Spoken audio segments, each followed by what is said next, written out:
కర్మాలు కుప్పల్లాగా పేరుకుపోయింది. వాటి ఫలితం ఇప్పుడు అనుభవించాలి. అందరూ సామూహికంగా చేసినవి సామూహికంగా, వ్యక్తిగతంగా చేసినవి వ్యక్తిగతంగా అనుభవించక తప్పదు.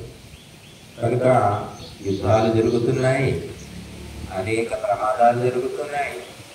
మళ్ళీ సునామీ అంటున్నారు. మరి మనుషులే ఈ సునామీలు భూకంపాలు పక్కన పెడితే ఈ మనుషులే ఒకరి మీద ఒకరు చంపుకోవడానికి బాంబులు వేసుకుంటున్నారు. ఇది ఏంటంటే మానవ బుద్ధిలో పుట్టినటువంటి వికృతి. మరి ఏ జంతువు మరొక జంతువును చంపడానికి బాంబులు తయారు చేయట్లేదు. ఒక మనిషి అనే జంతువే ఇలా తయారయ్యాడు. కాబట్టి ఇదంతా అశాంతి.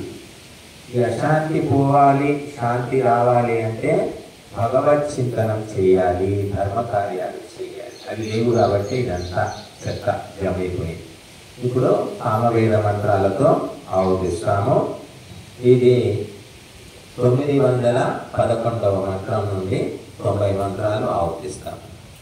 ఓం రాజానావన భిద్రుహా ధ్రువే సదస్యుత్తమే సహస్రస్థూణ ఆశాతే స్వాహా.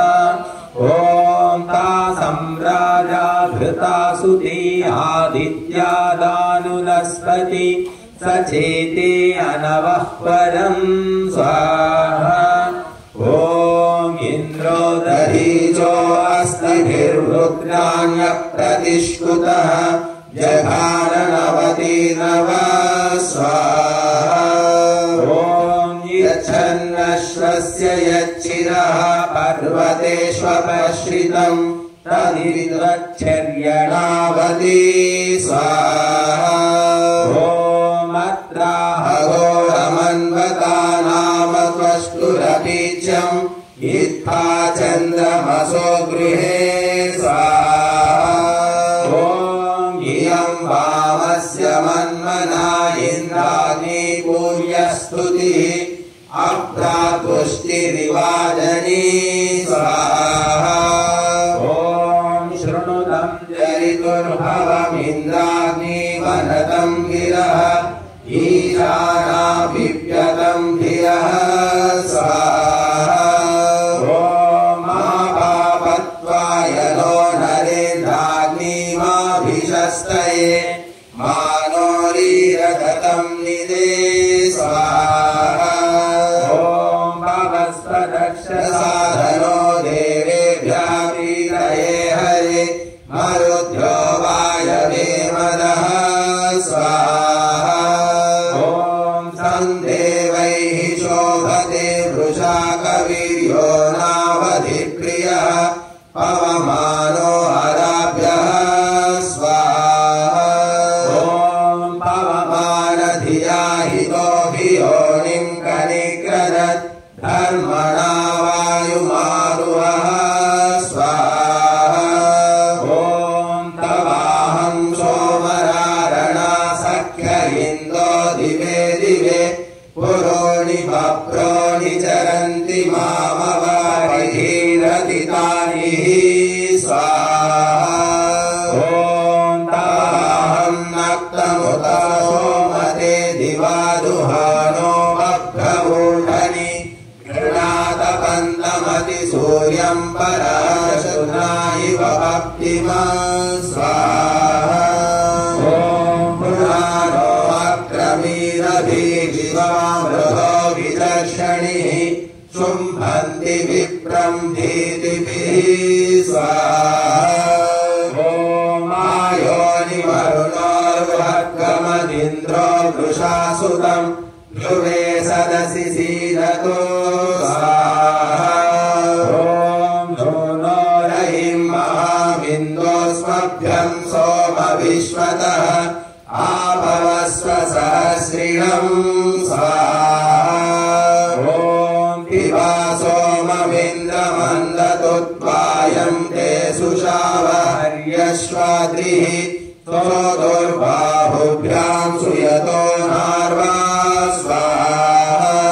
ఓం యస్తే మదో యుజ్యశ్చారురస్తి येन వృత్రాణి హర్యశ్వహంసి सत्त्वामिन्द्र प्रभुर्वसो ममत्तु स्वाहा ॐ बोधासु मे मम गमन्वाच मे मायान्तेवसिष्ठो अच्छति प्रशस्तिम् इमा ब्रह्म सदमादेजुषस्व स्वाहा ॐ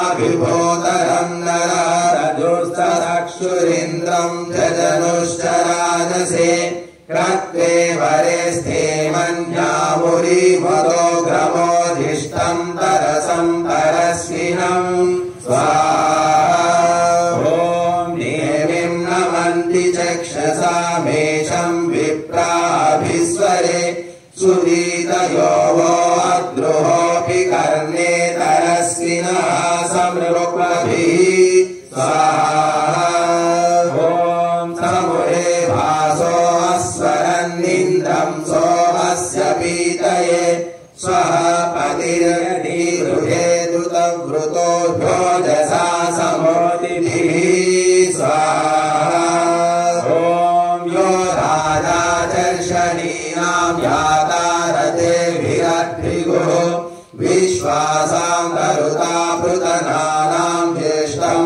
यो वृत्रः गृणे स्वाहा ॐ इन्द्रं तं शुम्भपुरुहन्वन्नवसे यस्य द्विता विदर्धरि हस्तेन वज्रः पृथायिरक्ष्यतो महादेवो न सूर्यः स्वाहा ॐ परिप्रियादिवः कविर्भयांसि नस्त्योर्हितः स्वानैर्याति कविक्रतुः स्वाहा ॐ ससूनुर्मातरा शुचिर्जातो जाते अरोचय महान्महीरुता वृथा स्वाहा ॐ प्रक्षयाय पन्यसे जनाय दुष्टो अद्रुहः वीर्यर्षपरिष्ठये स्वाहा ॐ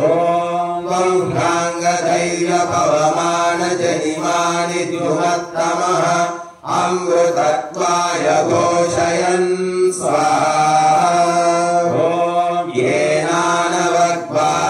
येनानवग्वादत्यन्तपोर्नुते येन विप्रासापिरे देवानां सुम्ने अमृतस्य चारुणो येन श्रवांस्याशता स्वाहा ॐ सोमा पुरारवूर्मिनाव्यं वारं विधावति अग्रे वाचः पवमानः कनिक्रध स्वाहा ॐ धीभिर्वृजन्ति वादिनं वने क्रीडन्तमत्यभिम् अभित्रिपुष्पं मतया समस्वरन् स्वाहा ॐ असर्जि कलशा अभिभीभां सुप्तिर्नवाजयुः पुराणो वादं जनयन्न शिष्यद स्वाहा ॐ सोमा भवते जनिकामदीनां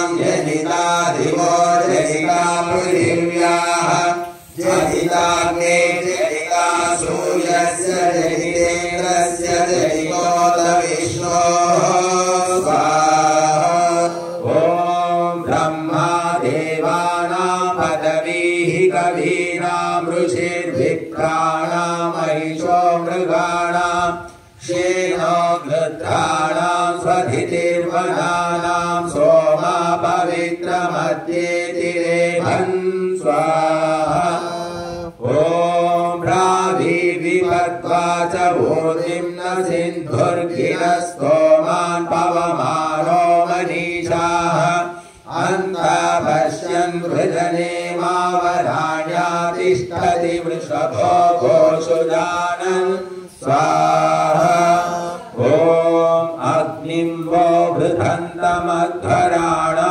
पुरोतमम् अच्छानप्त्रे सहस्रते स्वाहा ॐ अयं यथा न आभुवत्व त्वष्टारूपेव कक्ष्या अस्य क्रत्वा यशस्वतः स्वाहा ॐ अयं विश्वा अभिश्रियोऽग्निर्देवेषु पत्यते आवाजैरुपनोगम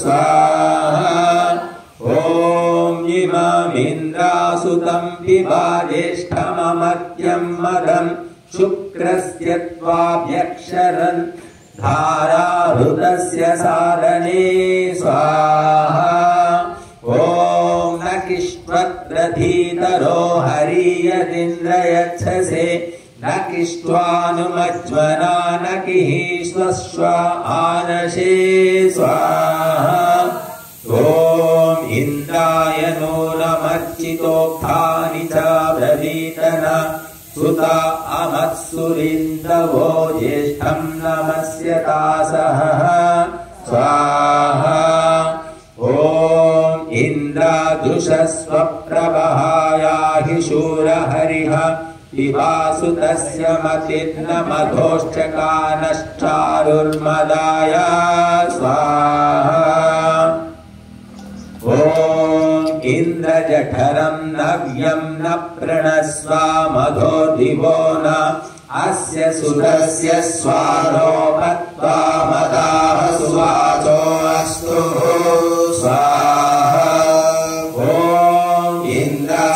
इन्द्रातुराशान्मित्रो न जघानवृत्तं यतिर्न विभेदबलं भ्रुवुर्न ससाहे शत्रोन्मदे सोमस्य स्वाहा ॐ गोवित्पवस्वसुविद्धिरण्यभिद्रेतो धायिन्दो भुवनेश्वर्तितः त्वं सुवीरो असि सोम विश्वभित्तं त्वानरौ भगिरे महासते स्वाहा ॐ त्वं मृजशासि सोम विश्वतः पवमानवृषभता विधावसि सनापवस्वसुमद्धिरन्यवद्वयं श्याम भुवनेषु जीवसे स्वाहा ॐ ईशान इमा भुवनानि ईयसे युजान इन्दो हरितासु पर्ण्यः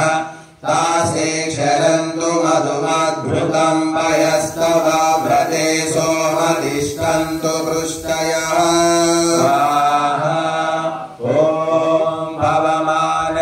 विश्वविक्रते सर्गा असृक्षत सूर्यस्येव न रश्मयः स्वाहा ॐ केतुं कृण्वन्ति वस्वरी विश्वारूपाभ्यर्षसि समुद्रः सोमपिन्वसे स्वाहा ॐ जज्ञानो वाचमिष्यसि पवमानविधर्मणि क्रन्दं देवो न सूर्यः स्वाहा ॐ प्रासोमासो धन्विषुः पवमानास इन्दवः श्रीनानाः सुवृञ्जते स्वाहा ॐ अभिगावो हरन्विषुरावो न प्रवताय धीः पुराणा इन्द्रमाशत स्वाहा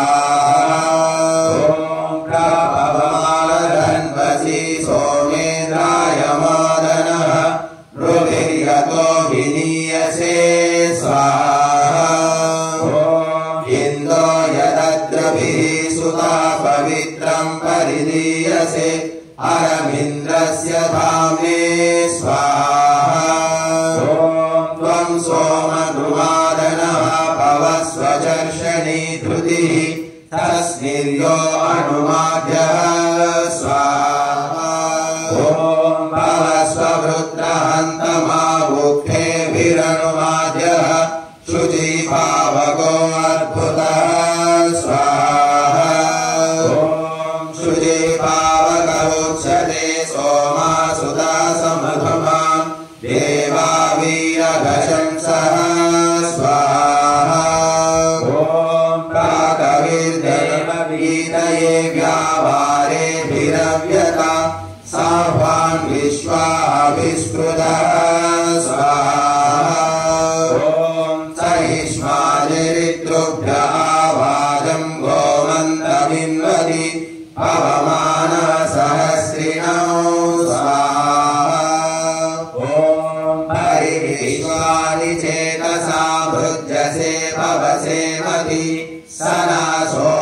श्रवो गिरः स्वाहा ॐ अभ्यर्ष बृहद्यशो मघवद्भ्यो ध्रुवं रयिं विषं स्तोतृभ्य आभर स्वाहा ॐ त्वं राजेव सुव्रतो गिरा सोमाविवेशिता पुराणो वह्ने अद्भुत स्वाहा ॐ सावर्णिरप्सु दुष्टरो मृज्यमानो गभस्योः सोमश्च मोषु सीदति स्वाहा ॐ क्रीडुर्मको नमं हयुः पवित्रं सोम गच्छसि दधस्तोत्रे सुवीर्यं स्वाहा ॐ यवं नो अन्धसा पुष्टं पुष्टं परिश्रव विश्वा च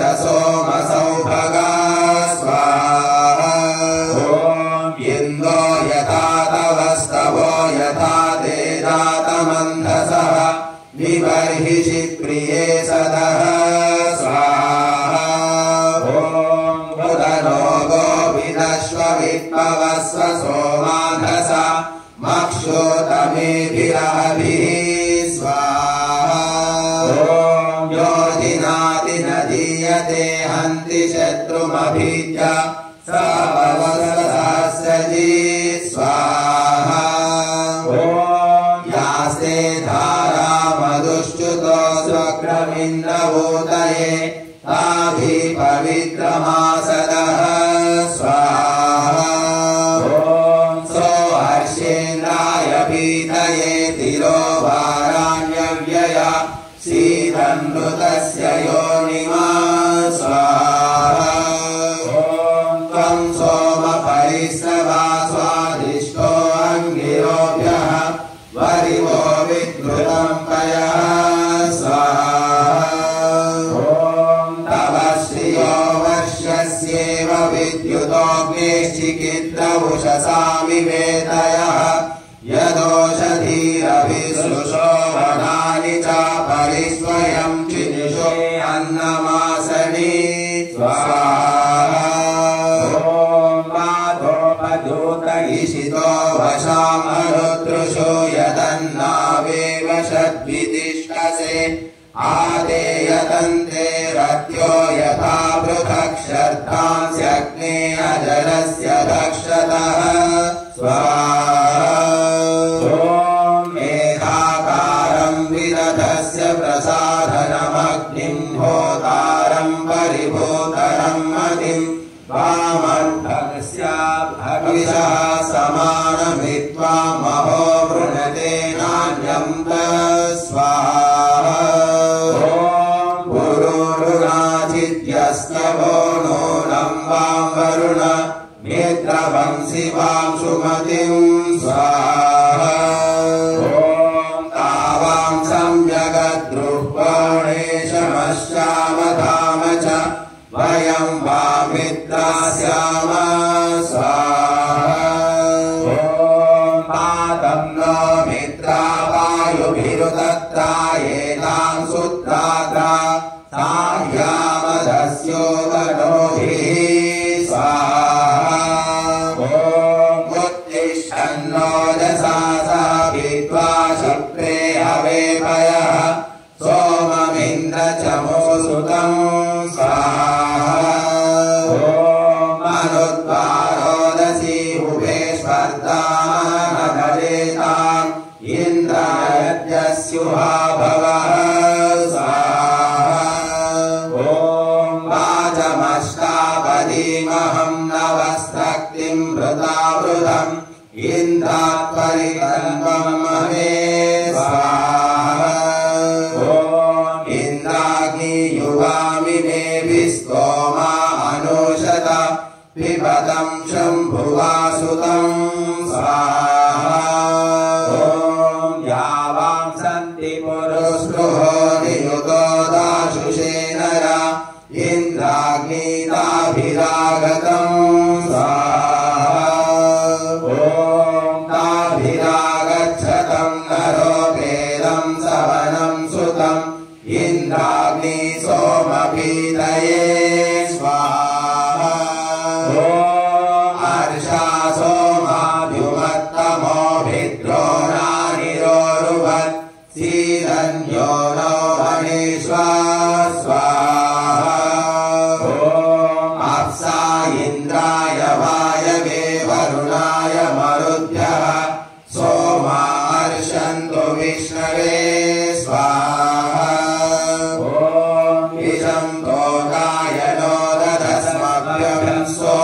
विश्वतः आपव स्वसहस्रिणं स्वाहा ॐ सोमपुष्पाणः सोत्रुभिरधिष्णुभिर्निर्णीनाम् अश्वयेव हरितायातिधारया मन्त्रयातिधारया स्वाहा ॐ मनोपे गोमार्गोभिरक्षाः सोमो दुग्धाभिरक्षाः समुद्रं न संवरणागमन्नीवदायतोषते स्वाहा ॐ यत्सोमचित्रमुख्यं दिव्यं पार्थिवं वसु तन्ना पुनानः भर स्वाहा ॐ वृषा पुराण आयुषिस्तनयन्नधिर्हिषि हरिसंयो निवासदः स्वाहा ॐ स्तुतामया भरता वेदमाता प्रचोदयन्तां पावमानीदिजाना आयो प्राणं प्रजां पशुं कीर्तिं द्रविणं ब्रह्मवर्चसं मह्यम्